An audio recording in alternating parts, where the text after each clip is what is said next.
So in case you haven't guessed it by now, our theme is based on the 243rd birthday of the United States of America, coming up this Thursday. That's why I have my British tie on. A sign was hung in an office window that read, "Help wanted, must type 70 words a minute, must be computer literate, must be bilingual. We are an equal opportunity employer." A dog was ambling down the street and saw the sign. He looked at it for a moment, pulled it down with his mouth, and walked into the manager's office, making it clear he wished to apply for the job. The office manager laughed and said, "I can't hire a dog for this job." The dog pointed to the line, "An equal opportunity employer." So the manager said, "Okay, take this letter and type it." The dog went off to the word processor and returned a minute later with the finished letter, perfectly formatted. The manager said, "All right, here's a problem. Write a computer program for it and run it." 15 minutes later, the dog came back with the correct answer. The manager still wasn't convinced.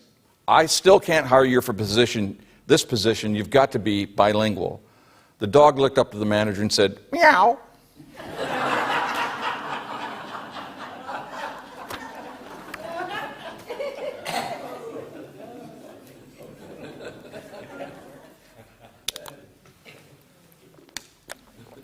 That's our American joke. So I want to start today with a personal note, because what I'd like to do is locate for us in the grand history of the spiritual unfolding that humanity has been undergoing since we became aware, and particularly symbolized by the mission of Jesus the Christ, that's brought us here today through the American lens. So when I was a little kid, I was 11 years old when John F. Kennedy was killed. And I dare say many of us, if not all of us in this room, can remember exactly where we were when we learned of that tragic event. And somehow that sparked it. What I noticed was within hours, there was a new president. And I remember as a kid being amazed that this could happen like this, that there was actually some underlying process. And I became fascinated with government and politics at an early age. So at a time when most guys were thinking about baseball and girls, I was thinking about politics. So I went on and had a career that included not only government service, but also service in nonprofits that have been involved in government and politics. And when I was 40, you guys remember the Celestine Prophecy, the book, the Celestine Prophecy? So one of the insights in the Celestine Prophecy basically said that until we break the cycle, we're stuck in the karma given us by our parents.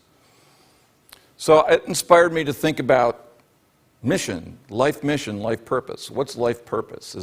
Am I the result of my parents' life purposes, or is there something else? So I decided that there was an underlying truth that we all experience, that I was experiencing in my unconsciousness, that something was directing me into a particular goal, mission, or purpose. And I thought the only way I could really understand that is to write my autobiography and try to find all those different points in life where I decided to go left rather than right, or I decided to step up rather than down, to figure out what that unconscious decision process was that was leading me to where I was. So what I found out in going through that exercise is there are two things that really interest me: spiritual development and politics. So I've done a lot of thinking about our country for a long time. I've been involved in it, as many in this room have, and I've done a lot of thinking about its relationship to our spiritual development. A number of years ago, I found this very powerful book called The American Soul by Jacob Needleman, who is one of America's great philosophers. And so what he had to say in this book really called to me. And so what I'd like to do is just share some of the thoughts that Professor Needleman has and the Marty Keller commentary or dialogue on this. So I think the true story of America is rarely told. And I believe the thing that's even less told is the role that New Thought in general and Unity in particular are playing in the unfolding of the American story. So I'd like to just start by asking ourselves some hard questions. You don't have to raise your hand and answer this, but just bring this inside and think about it. How many of us here think that our country, our America, is in deep trouble? How many of us wonder if our best days aren't behind us? How many of us despair of finding a way to create a world that can work for all of us? How many of us think that as a society we Americans have lost touch with the better angels of our nature? These questions are besetting us in our generation today, and it may not be of much comfort to know that these questions have beset Americans almost from the beginning. We're not the only generation to have doubts about our country. It's probably useful to remember that ours is a turbulent, boisterous, testy, surly country by design. The less than stellar qualities that many see prevailing today have presented themselves throughout our history. So here's some places where I see that. I see that in our unwillingness to abolish slavery, in spite of our public commitment to the self-evident truth that all men are created equal. I see it in our unwillingness after the Civil War to guarantee the blessings of liberty to the millions of newly freed slaves. Surely the lesser angels of our nature were in the forefront during the Depression, and many of the neo-colonial wars we have allowed ourselves to become involved in over the years. Clearly, we look with shame at the brutal, deceitful, and treacherous treatment of the indigenous peoples who live within our national boundaries. Others better educated than I could easily add to this list. On the other side of the scale, however, are some impressive products from the better angels of our nature. We established the first ever nation based not on an ethnic or aristocratic interest, but on a modern, liberal ideal. We devised a system of government that didn't try to change human nature, but took it into account by decentralizing as much of the coercive power of the state as possible. We made a commitment, first ever in human history, to popular sovereignty, power of the people, as the basis of political legitimacy. We voluntarily fought 2 world wars to support the forces of modernity against those of ethnic and aristocratic pre-modern repression. We then turned around and voluntarily paid for the reconstruction of the economies of our enemies in World War II, Japan and Germany. And of course, we created a liberal political economy based on rule of law and individual liberty that gave birth to the greatest creation of wealth the world has ever seen. And again, others could add to that list. As Tom invited us in the meditation, we could listen to this list and find powerful emotions stirred up by any or all of these items. Anger, pride, shame, satisfaction. These and other responses are perfectly natural. After all, whether we're conscious of this or not, we do identify as American citizens. And we all attach certain specific significance to that identity. I would suggest that our judgments of our country spring from how we understand our identity as Americans. I would also suggest that many of the tensions that we're experiencing today across our country are the result of the variety of different meanings the millions of us hold about our country and our identity as American citizens. We don't obviously all see it the same way. So I find it easy to get caught up in the day-to-day back and forth of events, to judge them immediately as good or bad according to my own light, and to get snared in the net of judgments about those with whom I disagree. We all tend to get our news and analysis through media congenial to our own views and to avoid sources to challenge us.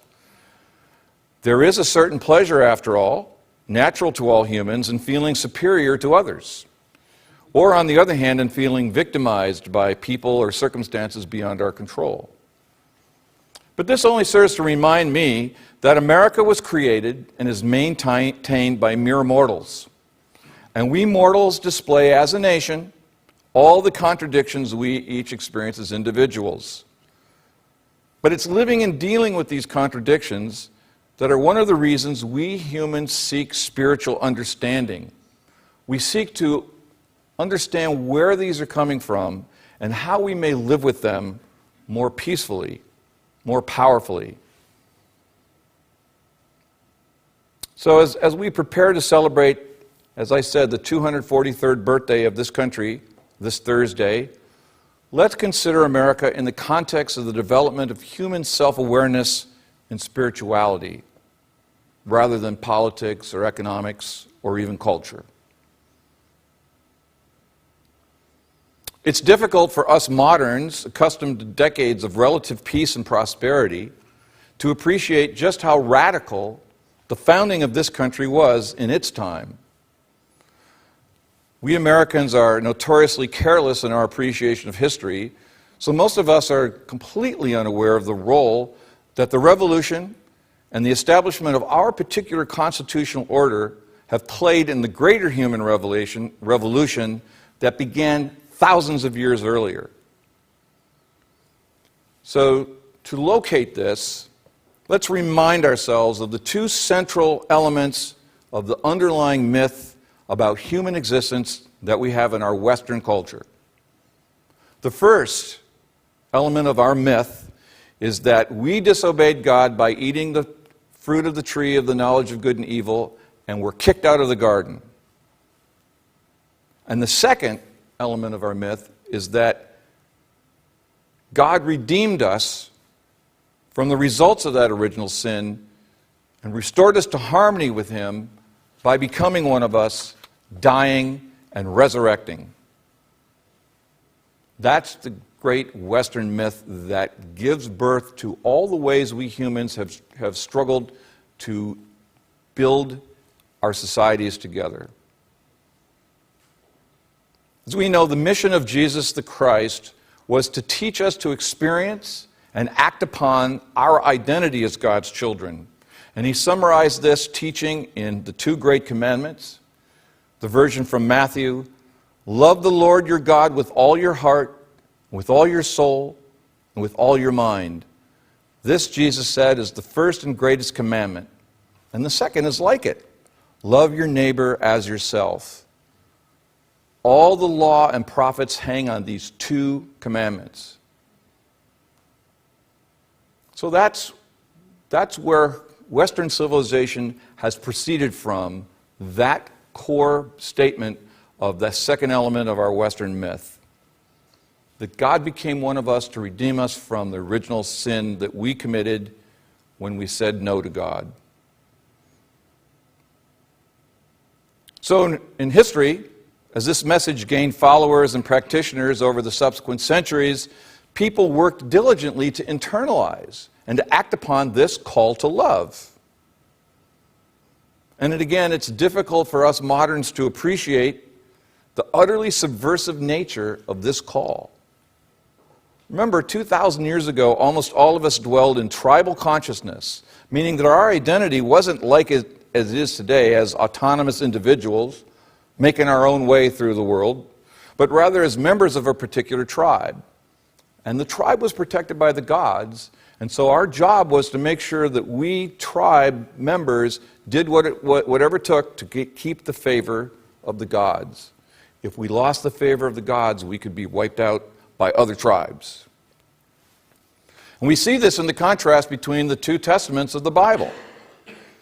The First Testament is the story of how a particular tribe, the Hebrews, were chosen by God to be His anointed people, and of the requirements that He placed upon them to maintain this exalted status.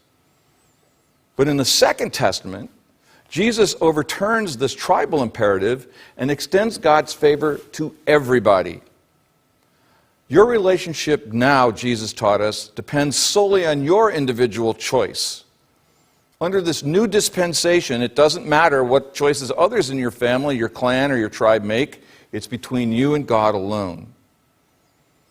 So this Christian message set in motion a revolution in human consciousness as we move from identity with my tribe to identity with my individual self and God. So those of us who know history know this was a very slow-moving revolution. It took centuries for this new identity to achieve critical mass. But at last, after the Renaissance, and especially the Protestant Reformation, this new identity became adopted by thousands, starting in the Low Countries and the Rhine Valley in what's now Germany, and then moving very quickly across the Channel to England. So in this period, basically from the beginning of from the printing revolution, Gutenberg in the mid-1400s, which made literacy available to thousands for the first time ever, there immediately sprang up all across these areas experimental new society, new social orders, trying to figure out what kind of society and governance do we need to have in order to help all of us come to this relationship with God. It was no longer a tribal situation where the priest told us what to do, we did it, and we either appeased the gods appropriately or we failed. No, this is now on all of us individually. How do we support one another in finding our way to God? There were many, many, many ventures in this part of Europe, and they all spilled over into particularly the English colonies of the New World. We're familiar, of course, with the story of the Pilgrims and the Puritans in Massachusetts Bay. But what was interesting to me is that even those particular settlements spawned other people who left, like Roger Williams, who went to Rhode Island, the people that went to Connecticut, because they didn't think that the way the Puritans or the Pilgrims were doing it was good enough. So there's this continuous experimentation going on with how do we create a society that helps all of us be God's children equally. Because these various ventures were created by sincere Christians, using the newfound optimism that this individual identity engendered, along with the discoveries of science and industry, we can appreciate how these efforts were shaped by their reading of the Bible and the Christian message. In particular, they were inspired by the passages in the book of Revelation that promised the establishment of what the Apostle John called the New Jerusalem, where, as John writes, God's dwelling place is now among the people, and he will dwell with them.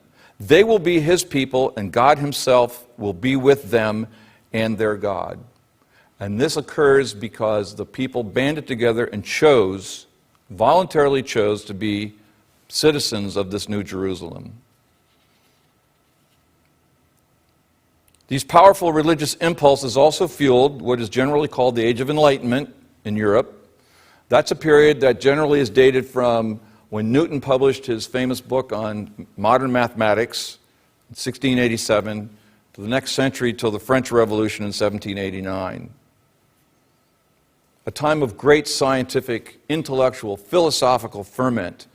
People were liberated from the old imperial order, the ecclesiastical order of the church and the old kingdoms and the old emperors. They were now freed to pursue their own inquiry, and as a result of that, we have this flowering of scientific investigation, knowledge, as well as inquiry into the new methods of government. This is a time of what's called the Scottish Revolution, where people like John Locke, David Hume, Adam Smith, Thomas Carlyle, Robert Burns, and others are working on the idea of how do we become the people of God in this new modern context. We're not depending on the king anymore to tell us what to do. We have to collectively decide together how we're going to do this. And it was these people in particular in Edinburgh in Scotland who directly influenced the attitudes and beliefs of the founders of this country. In many ways, we can assert that the Declaration of Independence, the American Revolution, in particular the Constitution of 1787, were an explicit project of the Scottish Enlightenment on the one hand, and of a secularized version of American religious exceptionalism on the other. I say secularized only in the sense that since there were so many different religious beliefs about how to create this new society, people had to figure out a way how to synthesize all them without demanding that everyone subject themselves to their particular religious belief. So it was an early exercise in democracy. Democracy that was informed by people's sincere desire to help one another find the relationship with God, to get to salvation. People realized at the time that the two great commandments required them not to coerce anybody, as was often the experience in the medieval church, but to support each person making that decision for him or herself. So in this telling of our story, of our history, America was to be the grand experiment inspired by Jesus centuries earlier to establish a nation and government that would nurture the individual citizen's quest to discover his or her divine identity as a child of God. As opposed to all the other countries on the planet at the time in 1776, America was self-consciously created not as an ethnic or imperial homeland, but as a refuge for the heart and the soul. Its liberal ideals of freedom and political equality, along with its blessing of being remote from the imperial powers of Europe and Asia, were the fountain from which would flow all of the spiritual and material riches that would follow in the subsequent centuries and brought us here. Now, great Americans have always known that America didn't belong only to those who lived here. I wish we had time to hear from Abraham Lincoln, Ralph Waldo Emerson, Walt Whitman, and others who offered very moving testimony to their understanding of America as a universal nation and not merely a geographical location. But we don't have time. Those of you who might be interested in exploring what these great Americans said about the universal mission of the United States, again, I recommend this book, The American Soul. Dr. Needleman goes into in-depth in all of these individuals as well as others. Well, okay. Even so, as we look at the results of this centuries-long effort that has produced our country and our world today, we might well wonder whether our forefathers were just chasing fool's gold. Have the results turned out in such a way that we can say their mission, their vision, is happening? A fair question, no? So let's consider the answer by looking now at the role of New Thought in keeping the quest to realize God's kingdom in our lives here and now, and its role in American history. New Thought offered and still offers today a quintessentially American way to practice the presence of God, and thereby be the kind of citizens that are necessary to create this new Jerusalem promised in the book of Revelation, and for which human beings have been striving since the time of Jesus. So one way to get at this is, let's just stipulate, New Thought could only have happened in America. And we need no further proof of this than noticing how difficult it's been to establish New Thought churches in countries outside of America. Most New Thought churches outside of America are organized around expatriates who live in other countries. So let's remember the time that this New Thought started. It's after the Civil War. It's a time when America, the 35 years between 1865 and 1900, when America became the modern nation and generated so much wealth that it overtook England in total gross GDP. It created enormous social upheaval, of course. It attracted millions of immigrants from other nations. But it was creating something that had never been created before, and that engendered an optimism, a sense of can-do. We hear about it, the American can-do spirit. This is when it was really generated. It was unlike anything else in the earth, in the world at the time. All things seem possible to a majority of Americans. And that's why the insights of New Thought founders like Phineas Quimby, Mary Baker Eddy, Warren Felt Evans, Julius Dresser, and the men and women who followed them, including the Fillmores, could take root. Because they had what they called, remember, a scientific approach to helping us humans transcend our doubts and fears, to transcend our self-centeredness and narrow-mindedness. This sense that this could be a science, Christian science, religious science, divine science, Or as Unity called ourselves, practical Christianity. This fit the zeitgeist perfectly. It also offered a modern version of the optimism that the early Christians felt. That confidence that they had, that the kingdom of God was within, and that whenever two or more are gathered in Jesus' name, there was manifest in physical reality the great I am, and that all was well. So like Jesus, the Fillmores, Emily Cady, Emma Curtis Hopkins, May Rowland, and the other early Unity leaders emphasized that human happiness is an inside job, that we are born whole, complete, and perfect, with a true and unshakable connection to the divine, and that we access and manifest this by simple acts of denial, affirmation, meditation. We ask and we receive. So we came to understand that external appearances can be deceiving, that the source of true information, the source of true reality is found within. So regardless of what we see outside in our country today, in our world today, we understand that the condition out there is not primary, but rather what's primary is our spiritual realization inside. That's where real truth is happening. Not out there, in here. I'm in the flow of I don't know, but God does. I release and I let go. I let the Spirit run my life. These are the truths that we hold to be self-evident. And they're self-evident through our experimenting with them, of going inside ourselves and finding out this is truth through our own actions and our own observations. So in light of the fact that only America could produce new thought and unity, and that new thought and unity are, as Charles Fillmore so powerfully put it, a link in the great educational movement inaugurated by Jesus Christ. And the fact that this particular link, new thought and unity, is part of a chain that includes the founding of this country on compatible ideals, let's reconsider the questions we started out with. How many of us here think our country, America, is in deep trouble? How many of us wonder if our best days aren't behind us? How many of us despair of finding a way to create together a world that works for all of us? How many think that as a society, we Americans have lost touch with the better angels of our nature? Let's ask ourselves a question we didn't ask at the top. How many of us think God's got our back in these times and conditions? How many of us think that no matter what's going on, there's a more fundamental truth that we have access to and that we can act from? How many of us feel gratitude for the spiritual energy that undergirds the American ideal?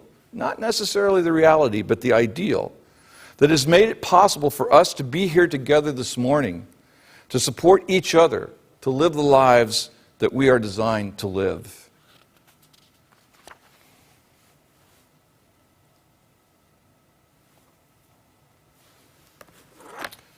In the last verse of the hymn we sang,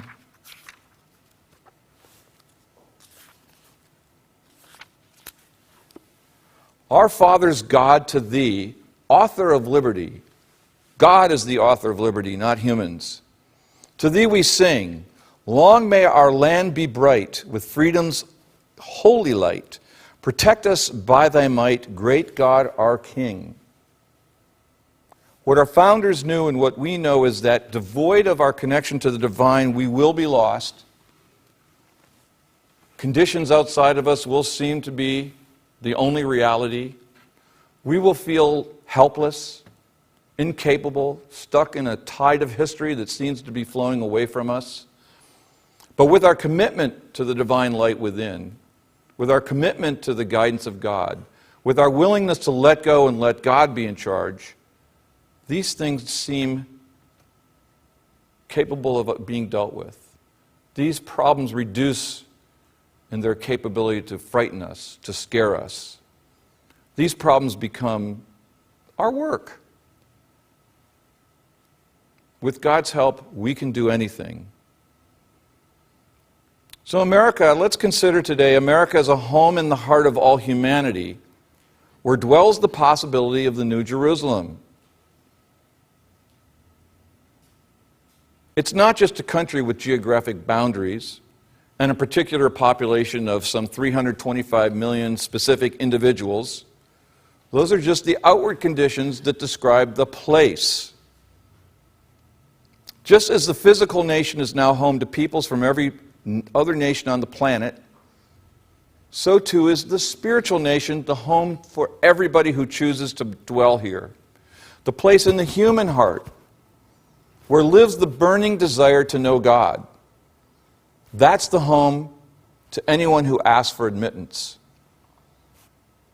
The people in that great chain of being, starting with the mission of Jesus the Christ, through the Renaissance, the Reformation, through the Enlightenment, through the Revolution, were people all dedicated to creating a world where all human beings can find God within, to create a world where we support that activity for all of us. Are we there yet? Only we can answer that question.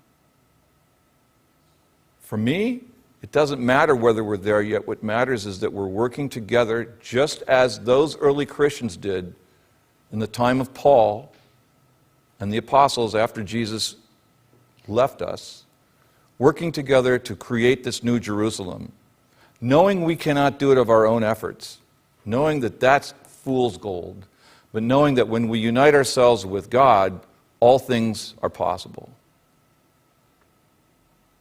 So, divine presence, we gratefully acknowledge that our citizenship in America has greater meaning when we see ourselves as citizens of the kingdom of heaven, and that you have created this particular place and this particular time in history to inspire in all the peoples of this planet the possibility of living in your New Jerusalem.